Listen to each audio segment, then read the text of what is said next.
para jamaah yang dimuliakan Allah Subhanahu wa taala.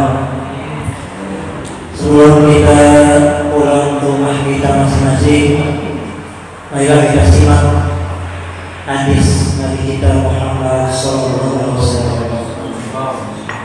An Abi Hurairah radhiyallahu anhu qala qala Rasulullah sallallahu alaihi wasallam. Dari sahabat Abi Hurairah, semoga Allah Subhanahu wa taala meridhoinya, telah berkata dan telah bersabda Nabi kita Muhammad sallallahu alaihi wasallam, ayatul munafiqi salasah. Tanda-tanda orang munafik ada 3. Yang pertama kalau kita adalah wa idza haddatsa kadzaba. Yang pertama kalau ngomong suka bohong. Jadi kalau berkata suka bohong, banyak bohongnya benar-benarnya. Orang kalau terbiasa bohong itu jarang dipercaya. Besok tahun baru Islam, gue pengen taubat, pengen rajin ngaji. Pas tahun baru Islam dengan ngaji, padahal dia yang ucapin sendiri, dia melanggar sendiri. Ketika manusia berkata selalu bohong, itu biasanya nanti dia akan mendapat peringatan dari Allah Subhanahu wa taala. Karena seluruh apa yang kita ucapkan itu dicatat oleh malaikat Raqib dan Atid. Setiap hari, setiap detik, menit, setiap saat malaikat kiraman katibin damping kita. Karena Raqib Atid catat tuh.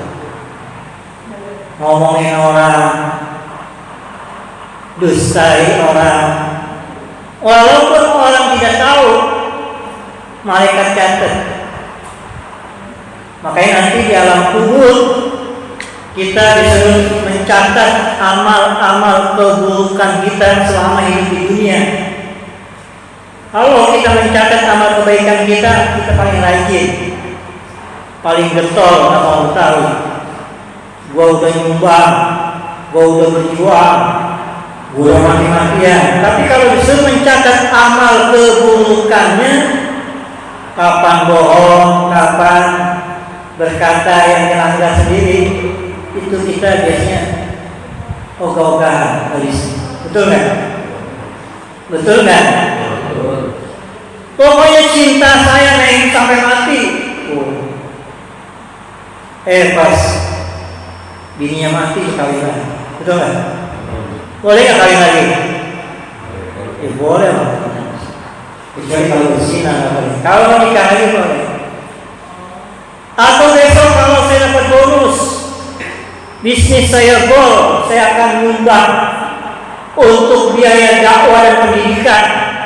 Ketika Allah kasih rezeki, bisnisnya gol, dapat sekian miliar, dia lupa untuk nyumbang. Memang pada saat itu nikmat, dia terasa indah hidupnya karena berimanan dengan harta. Tetapi lambat laun Allah akan tegur. Contoh yang nyata, ketika di zaman Nabi kita Muhammad SAW, ada sahabat Nabi namanya Sa'labah. Ketika susah dia minta didoain Nabi, ketika senang, ketika kaya, boro-boro dia sholat, boro-boro dia sedekah, nggak pernah hadir di mushola masjid, apalagi majlis taklim. Akhirnya apa? Ketika seorang hamba diberikan nikmat, dia lupa kepada Allah Subhanahu wa taala, maka Allah sudah memberikan peringatan kepada kita. Apa peringatannya? Wa idza adzana dan ingatlah ketika Tuhan memberikan peringatan, la in syakartum la azidannakum, kalau kalian bersyukur aku tambah nikmat pada kalian, wa in kafartum inna adzabi lasyadid, kalau kalian kufur suka bohong maka ingatlah azabku sangat. Andai kata dia berjanji untuk bersedekah, mulutnya berbicara, kalau dia tidak mempraktekkan, nanti hartanya akan diambil dengan cara yang lain, ditipu orang, dibohongin orang, dicuri dan lain sebagainya. Nanti dia akan salahkan orang, padahal mungkin dulunya pernah berkata dia berbohong. Na'udzubillah min. Sehingga Rasul kita ingetin, salamatul insan fi hifdzil lisan, keselamatan manusia dalam menjaga lisannya, omongannya, mulutnya. Nggak boleh asal kata, nggak boleh asal bicara. Nah, kalau ada orang yang suka ngomong dia berbohong, ini ciri-ciri orang munafik. Innal munafiqina fi darkil asfal minan. Tempatnya orang-orang munafik itu di keraknya api neraka. Bukan di apinya lagi, di keraknya. Kalau dulu orang tua kita masak nasi ada kerak tuh. Ya Pak deh, ada kerak nasi. Itu enak digalamin. Zaman saya masih alamin, zaman kalian enggak. Ada rice cooker sekarang, dulu nggak begitu. Makanya orang itu sehat-sehat kenapa? Proses masak nasi bagus. Dia aronin dulu, dikukus. Itu air yang dicampur sama nasi. Ya, lalu diaduk, dikipasi, lalu dimakan. Kalau sekarang beras sama nasi yang satu. Itu proses zaman dulu. Kalau kalian pada zaman melihat di televisi, ada iklan alat yang gitu tuh. Ternyata yang orang dulu kerjakan dipakai yang modern. Prosesnya benar. Nah, kalau andai kata mulut kita suka berbohong, maka Allah memperingatkan, innal munafiqina, sesungguhnya orang munafik tidak asfal minan nar, Allah taruh di keraknya api neraka. Yang kedua kata Rasul kita, ciri-ciri orang munafik adalah wa idza wa'ada akhlafa, kalau berjanji suka apa? Suka apa? Ingkar. Besok buat transfer. Saya nih Pak, maaf tadi janji, saya dijanji nih. Pokoknya Ustaz nanti suruh jadi saya transfer. Udah 2 bulan transfer. Yang janji siapa? Bukan saya, tapi si hamba Allah itu berjanji untuk membantu mushola, majelis dakwah. Nah, kalau kita sudah berjanji kepada orang lain, misalnya, yaudah besok kita begini begitu, lalu besok dia berubah. Nah, kalau andai kata kita pada jam sekalian kita pernah berjanji sama orang, kita jangan sekali-kali mudah mengangkat sumpah. Demi Allah dah, gue pengen ngaji. Demi Allah dah, gue pengen sedekah. Demi Allah, gue pengen taubat. Demi Allah, gue pengen beribadah. Ternyata kita melanggar atau mereka berjanji. Ketika di zaman Rasul kita dari Muhammad SAW, ketika Rasul hijrah dari kota Mekah ke kota Madinah, itu banyak orang-orang munafik yang ikut hijrah dari kota Mekah ke kota Madinah. Di tengah jalan dia balik lagi ke kota Mekah, cuma bohong-bohongin Nabi. Kalau kata mereka Nabi nggak tahu, padahal Nabi tahu. Karena Nabi kita dibimbing oleh malaikat Allah Subhanahu wa ta'ala. Malaikat Jibril alaihissalam senantiasa dengan perintah Allah dia bimbing Nabi kita Muhammad sallallahu alaihi wasallam.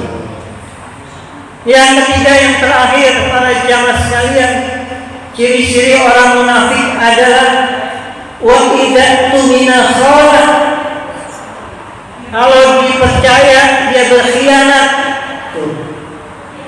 Gue percaya lu berkhianat. Jadi ciri-ciri orang munafik yang ketiga, ketika dipercaya, kata Nabi kita Muhammad sallallahu alaihi wasallam, wa idza tumina khana, ketika dipercaya ia berkhianat. Makanya Allah tidak memberikan amanah kepada orang-orang yang berkhianat. Janganlah kalian berikan amanah kepada orang-orang yang berkhianat. Seorang pemimpin berikan kepercayaan, dia berkhianat kepada rakyat. Seorang hartawan berikan amanah harta, dia lupa kepada fakir miskin, anak-anak yatim. Seorang hamba Allah diberikan kesehatan, diberikan waktu yang luang, dia tidak mau hadir di rumah-rumah Allah, di majlis-majlis ilmu, berarti Allah berikan amanah kepada hamba-hambanya berupa kesehatan, panjang umur, murah rezeki. Dia berkhianat kepada Allah Subhanahu wa ta'ala.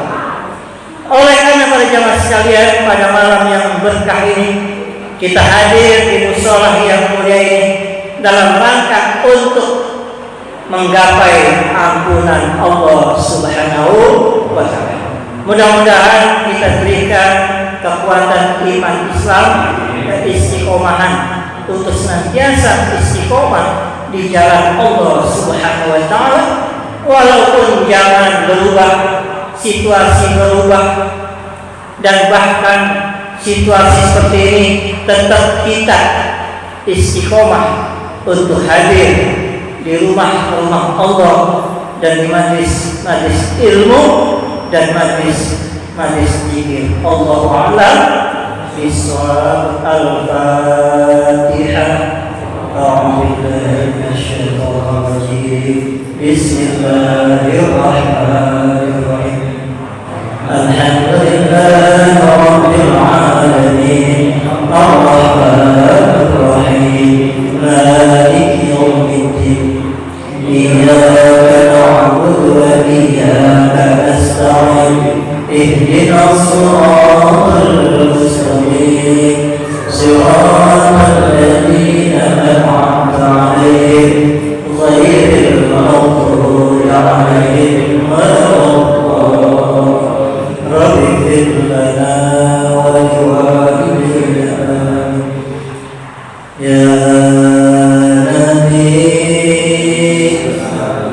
salam alaika, ya Rasul salam alaika, ya Habib salam alaika.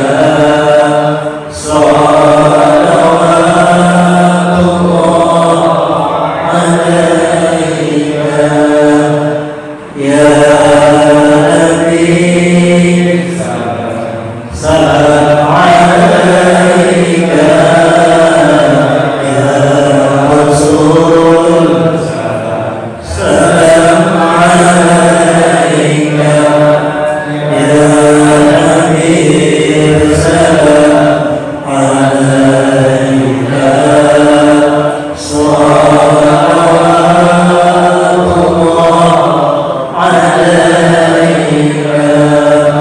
Anta syamsun, anta badrun, anta nurun wa nuri, anta bisirun, anta misbahus suduri. Ya